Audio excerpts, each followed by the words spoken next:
रायपुर के शहीद राजीव पांडे वार्ड 62 कांग्रेस पार्षद समीर अख्तर ने शिक्षा, स्कूल, दवाइयां, विकास कार्य, विधायक के कार्य, कांग्रेस सरकार की उपलब्धि के बारे में पूरब टाइम्स को अपने विचार कुछ इस तरह से बताए। नमस्कार सर। सर अपना परिचय दीजिए। मैं समीर अख्तर, पार्षद शहीद राजीव पांडे वार्ड, संजय नगर, रायपुर। सर जैसे कि आप दक्षिण के इलाके में आते हो, वहाँ के पार्षद हैं, तो यहाँ के जो कांग्रेस के उम्मीदवार के बारे में पूछना चाहूँगा और यहाँ का जो पूर्व विधायक है, मतलब अभी जो विधायक है, वर्तमान में जो विधायक है भारतीय जनता पार्टी के, उनके कार्य के बारे में पूछना चाहूँगा। देखिए, यहाँ पर कांग्रेस के जो भी प्रत्याशी हैं उनको यहाँ पर हम लोग कभी कौन व्यक्ति चुनाव लड़ने वाला है, इससे यहाँ के हमको कोई वो फ़र्क नहीं पड़ता। कांग्रेस किसी को भी टिकट देगी, क्योंकि चुनाव यहाँ हम लोग लड़ते हैं, हमारे कार्यकर्ता लड़ते हैं, मैं लड़ता हूँ, हमारी पूरी संगठन की टीम लड़ती है। तो हम यही सोच कर चुनाव लड़ते हैं कि प्रत्याशी कोई भी होगा, हमारा चेहरा हाथ का पंजे का निशान है।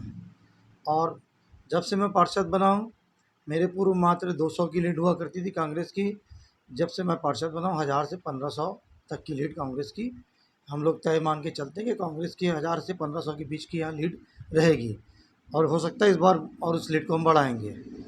रहा सवाल दक्षिण के विधायक बृजमोहन अग्रवाल जी का, पिछले चुनाव के समय में शायद आए थे कुछ देर के लिए, और बात भी नहीं करते, मुंह में पान रहता है। पश्चिम में बोलते हैं पान खाते हैं और उत्तर में आके थूकते, दक्षिण में आके थूकते हैं।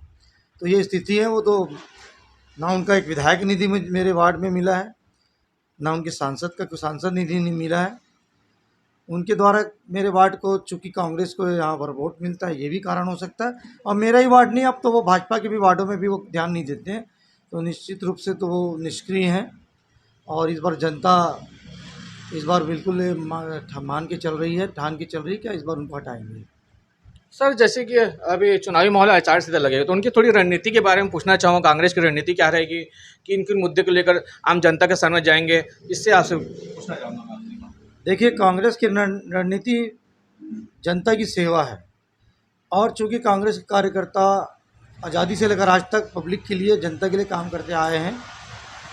सबसे बड़ा उदाहरण रायपुर शहर में आप देख लीजिए, जब कोविड हुआ था तो भारतीय जनता पार्टी के ये हमारे विधायक किसी वार्ड में गए थे ना, उनके कार्यकर्ता, ना कोई उनका अधिकृत कोई व्यक्ति कोई मदद करने के लिए। ऐसा लगता था कि बृजमोहन जी खुद ही क्वारंटाइन हो गए हैं।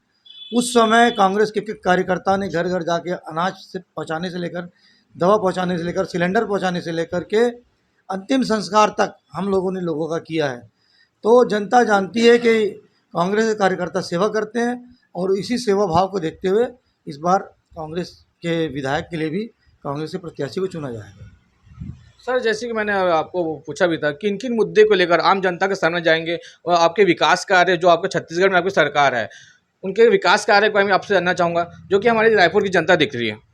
देखिए, मूलभूत जो सुविधाएं होती है, शिक्षा, स्वास्थ्य, दोनों पे ही हमारे भूपेश बघेल जी ने बहुत अच्छा कार्य किया है।